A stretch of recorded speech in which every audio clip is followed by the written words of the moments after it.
This is the QTV Nightly News and I am Jul Denjai. Thank you for joining us. Here are the main news headlines.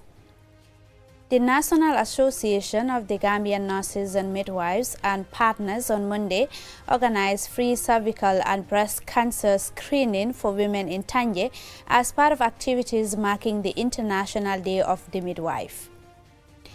On Saturday, the Gambia Press Union joined the global community in commemorating World Press Freedom Day under the theme Reporting in the Brave New World.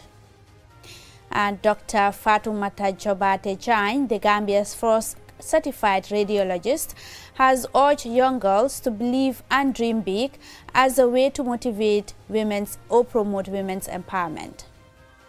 Front Star Driving School, one of the Gambia's leading driving institutions, on Saturday conducted a field test for its 44th batch of trainee drivers. In sports news, the Gambia shared the points with Algeria in the first leg of the final round of the African Nations Championship CHAN qualifiers on Saturday at the temporarily reopened Independence Stadium in Bakau. These and other stories coming ahead. Do stay with us.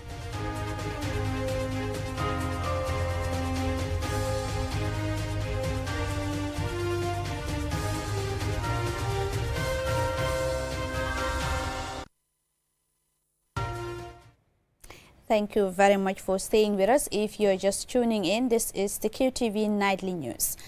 Now, the National Association of Gambian Nurses and Midwives, in partnership with health organizations on Monday, organized free cervical and breast cancer screening for women in Tanje as part of activities marking International Day of the Midwife. Commemorated on May 5th each year, Mololi M. Kamara covered the event, and this is her report. Held at Tanje, this year's commemoration spotlighted the theme Midwives Critical in Every Crisis, underscoring the essential role midwives play in delivering healthcare services, particularly during emergencies like pandemics and natural disasters. Ibrahima S. Jallo, chairman of Tanje's Development Committee, acknowledged the crucial contribution of midwives to community health and appealed for better support for the local clinic, which faces persistent resource challenges. David J. Day is the president of the Association of Gambian Nurses and Midwives. My association will once again use a day like today in partnership with UNFPA to join the global body and organization to renew our call on government to invest in midwife education and practice. Investing in midwife is paramount because this will help to scrub the serious shortage of midwife in our health facility, because almost all our health facilities have shortage of midwife. UNFPA's country representative Ndairo Sar reiterated her organization's commitment to supporting midwives. For me, I'm really very, very happy to be here today to celebrate all of you. UNFPA is accompanying the government in many, many aspects, but one of them is to make sure that we have enough nurses and midwives, enough delivery beds, he just mentioned, anesthetic machines, the C-Monk and B-Monk facilities.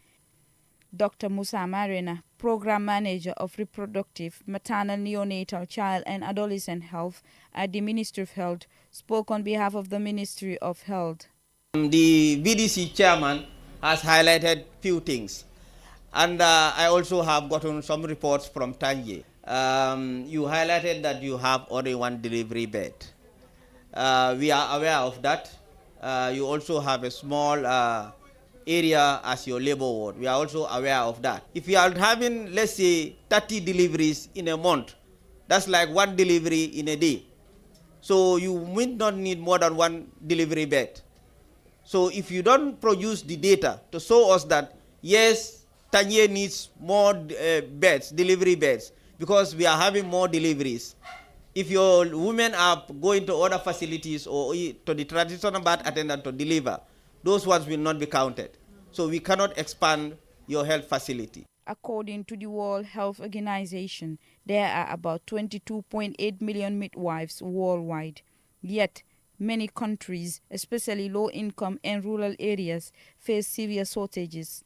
This gap contributes to high maternal and infant mortality rates.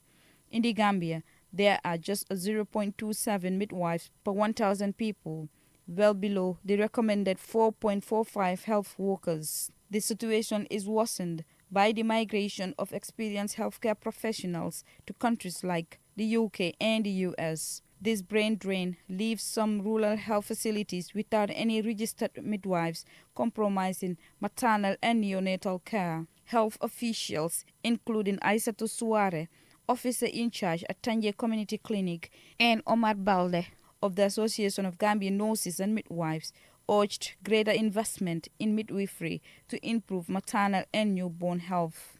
The day also featured family planning advice and maternal health education provided by staff from the SOS Clinic. For QTV News, Loli M. Camara.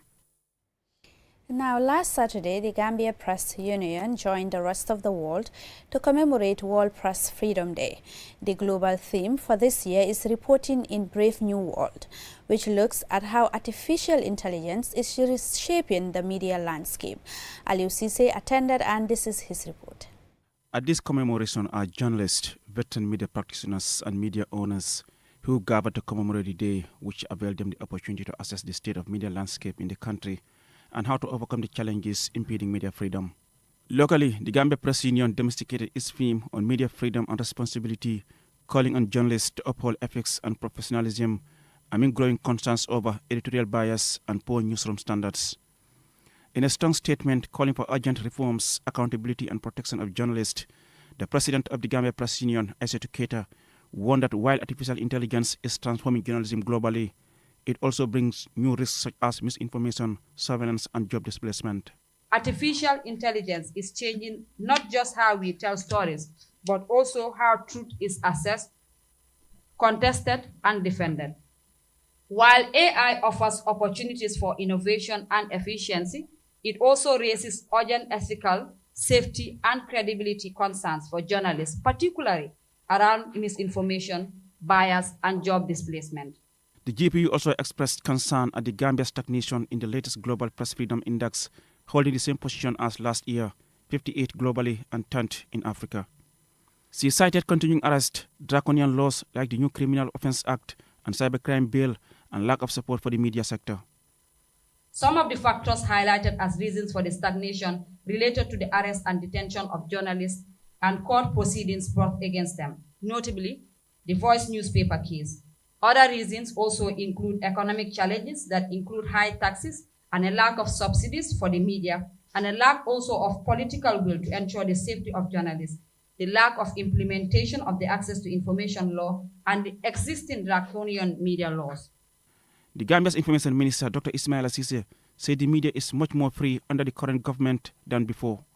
However, he called for concerted efforts from all stakeholders to ensure Gambia's press freedom ranking improves, as it is in the best interest of all. There is no threat to media freedom in this country today. And I think everybody can agree with me on that. The Gambia has risen up in the index of media freedom since His Excellency, the President Adama Barrow, came into office. This improvement in our media freedom standing is indeed well earned. And I've just heard from the President of the GPU that yesterday's ranking placed us at the same level as last year. Let's compare to 7-8 years ago. We are bad. It's a challenge. All of us have to work together. All stakeholders in the ecosystem has to work together to make sure the ranking, at least our aim is to go to number 1. Therefore, what we'll do with the GPU is to sit and look at the ranking and look at the reasons why we have not made progress and work together to tackle those challenges so that at least next year our ranking can go up. There was also a panel on the theme led by Lamin Jahate and Demba Kande, both media and communication consultants. They shared their respective perspectives on the theme, which was followed by a question and answer session. During this session, journalists called for better wages and working conditions, which media chiefs promised to consider. Reporting for QTV News, I am Aliou Cisse. Dr. Fatoumata Jobate Jane, the Gambia's first certified radiologist, has encouraged young girls to believe and dream big. She made the remarks during an exclusive interview with QTV's Ansumana Isonyasi at the Edward Francis Small Teaching Hospital in Banjul on Monday. A radiologist is a medical doctor who specializes in diagnosing and treating diseases and conditions using medical imaging techniques such as X-rays, CT scans, MRIs, ultrasounds, and more. They analyze these images to help doctors identify issues like fractures, tumors, infections, and other medical conditions. Dr. Fatoumata Jobate Jan's rise to the position of radiologist in what is a male-dominated field is both historic and symbolic. She is conferred the prestigious radiologist consultant status. Her elevation is considered as a national triumph considering the country's challenges in the health sector, notably the shortage of specialists. Her path to becoming a radiologist was paved with years of dedication, hard work, and perseverance. From Banjul to Ghana, Dr. Jobate Jan was always determined. We get to do more of the CT scans, MRIs, like as a radiologist, and then plain films, and then the mammograms. I'm not alone in the department. We still have technical assistants, and so we share it amongst ourselves. And basically, on a normal running day, we may do up to 20 CT scans, and then 15 MRI scans on a daily basis. For plain radiographs, we may do up to 100 on a daily basis, which is because those are the main common modalities that we use. The art of medically analyzing images requires special expertise and attention to detail. In one of the scanning rooms at the EFSTH, where she practices her trade with confidence and precision, she examines a young patient, one of hundreds she sees every day. We use ultrasound to image abdomen, pelvics. We can do breast, we can do thyroid, we can do orbit, we can do neck. So almost all body soft tissues we can image with the ultrasound. We can also even image neonatal brain. And so he's able to look at the internal structures of all these body parts that we've named to rule out if there is a mass, if there is cyst, like any pathology that we're actually looking out for. Aware of what her achievement represents, both in terms of symbolism and historical significance, she inspires young girls to believe. She also had words of encouragement for aspiring medical professionals. In a bid to prevent a future shortage of radiology specialists, Dr. Jobate Jan is currently training 6 young professionals. Talking to all the ladies out there that they should do what they like. They should explore and do what they like, and that nothing is impossible. Anything they set their mind on doing, they should be able to achieve. And they shouldn't make marriage or giving birth a limitations to their career. While the Gambia celebrates this historic achievement, Dr. Jobate Jan's inspiring journey serves as a powerful reminder that given the right opportunities and support, women can excel regardless of gender. Answane Sonyasi for KTV News. That report there will take us to a short commercial break. When we return, we will delve into African World Heritage Day, an initiative by UNESCO highlighting the continent's rich cultural and natural heritage, plus other top stories. We will also hear about the first international football match played at the temporarily reopened Independence Stadium in Bakau. Do stay tuned.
réewu Gambia ana ñu ko doon waajal di laajte kañ la ak fan la dama ne may ma sa nopp ma déy la waa Kombo Beach Resort ñoo leen indil Amados borom ma Samba Waalo mu nar a ñoo def kala diina bu doy waar bu nar a neex on the 9 of May lay doon dama ne lii foor na ñu ne emuñu ci loolu dinañu indi Awa Gambia xale bu mun a wëy Awa Gambia nooy ñëwee mu ne ma kapsin dinaa def lu foor ndax kat ku ma xam ma ci mbalax mu tar mi dinaa indi ñaar fukki sabar waaw kay Kombo Beach Resort na emuñu ci loolu dinañu indi malls mu ñëw toj Souleymane yi ñëw tojjanti ko kon nag book leen seeni tables gold table $50,000 platinum table $60,000 individual duga bi $4,000 kon nag reservation enquiries number 764-7777 sama mbokku Gambian yi maa leen jox rendez-vous inshallah le 9 mai waaw Kombo Beach.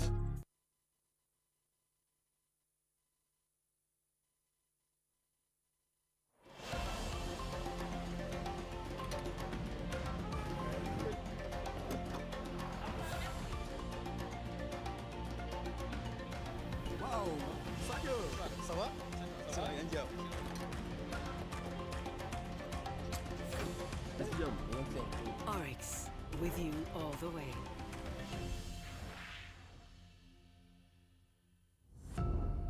Powered by Africa, Oryx Energies.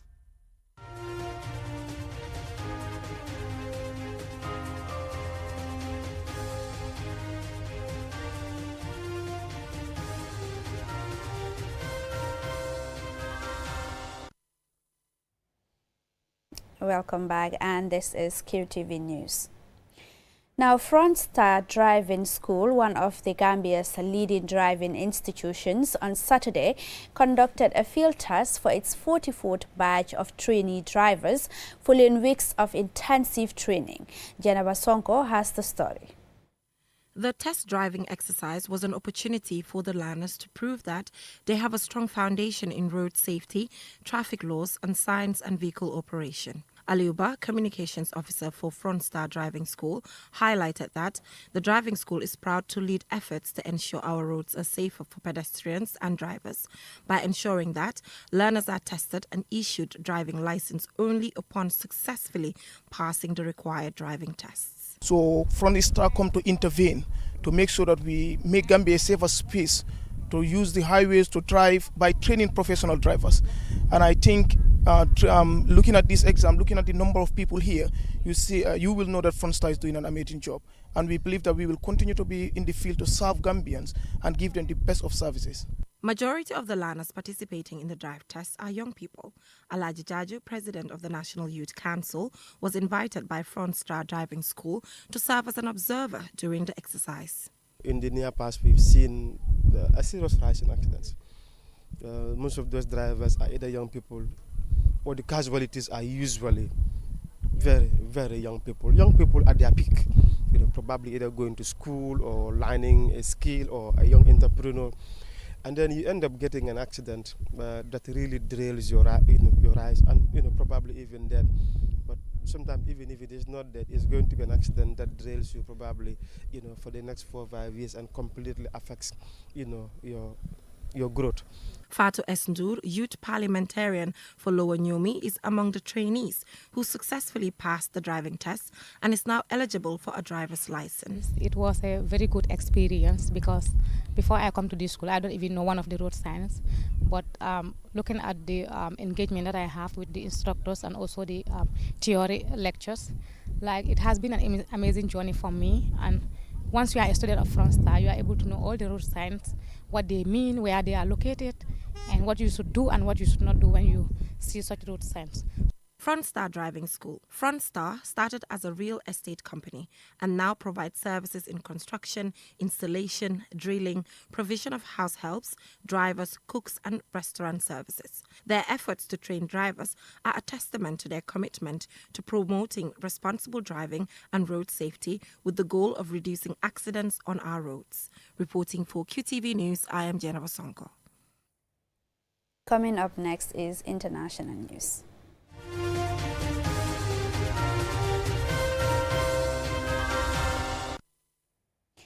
Today, the 5th of May, is African World Heritage Day, a UNESCO initiative that shines a spotlight on the continent's vast cultural and natural heritage, which highlight its vulnerability. Usman Diatta reports. African World Heritage Day is more than just a symbolic occasion. It is a vital reminder of Africa's enduring legacy and a global call to safeguard its cultural riches and natural habitats. Spearheaded by UNESCO, the day seeks to raise awareness of Africa's heritage, particularly among youth, while fostering stronger local, regional and international collaboration to ensure its protection. From the ancient stone circles of Senegambia to the vibrant oral traditions that echoes across villages, the Gambia, like much of the continent, is a tapestry of culture, memory and resilience, a heritage rooted in its people and history. This heritage is expressed in everything from traditional attire and cuisine to the peaceful coexistence of diverse ethnic communities. Here is Gambia's renowned historian Hassoum Ceesay. Culture has been one of the driving forces of this country. Culture in its various aspects, our heritage sites, our national museums, our archives, our performance arts, our participation in the 1972 Manding Conference, in Lalo Keba Drame, in Jalinyamo Suso, Abdoulaye Samba, Mari Samuel Njai, Ifambundi, Super Eagles. So you can see that culture and the arts has been part and parcel of our success story as a country since 1965. Despite its riches, Africa's heritage faces serious threats. Of the 1,157 UNESCO World Heritage Sites worldwide, only 98 are in Africa and nearly 39% of those are listed as in danger. Armed conflict, urban expansion and climate change are just some of the mounting challenges. UNESCO stresses that protecting Africa's heritage is crucial to achieving sustainable development that addresses the continent's complex issues from climate change and education to economic growth and urbanization. But hope shines through the continent's youth. At the African World Heritage Youth Forum, young people are taking the lead, sharing ideas, forming networks and launching initiatives. Across Africa, young inventors are preserving oral histories, protecting endangered landscapes and designing climate-smart solutions to defend their heritage. The Gambia River holds significant cultural heritage, particularly related to the transatlantic slave trade and its impact on West Africa. Hassoum Ceesay further highlights the need to preserve the Gambia River. Protecting the River Gambia, in fact, I want to suggest that there should be a special ministry in charge of the River Gambia, because it is really an asset. Throughout the world, rivers are under assault, from illegal mining, from illegal extraction of water and so on. So I think really the River Gambia should be protected at all costs. UNESCO is of the belief that engaging local communities, especially youth, in heritage preservation projects that celebrate cultural identity and protect the natural environment is key to building a sustainable future. Usman Diatta, reporting for QTV News. Up next is Sports News.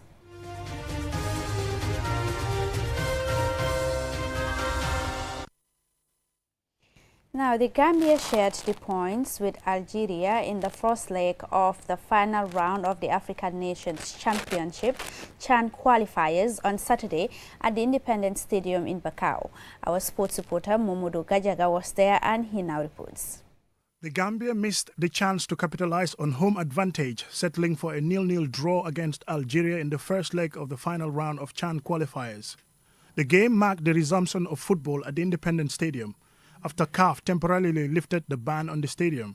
Nothing could separate the two sides as chances are very few and far in between. The best chance of the game fell to Gambia's Adama Kante, who blazed his shot wide.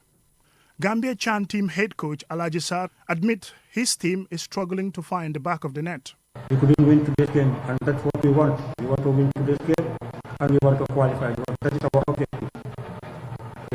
If you look at the game, individual players were not performing. Maybe they were a little bit panicked because of the crowd. So that made them not to perform very well.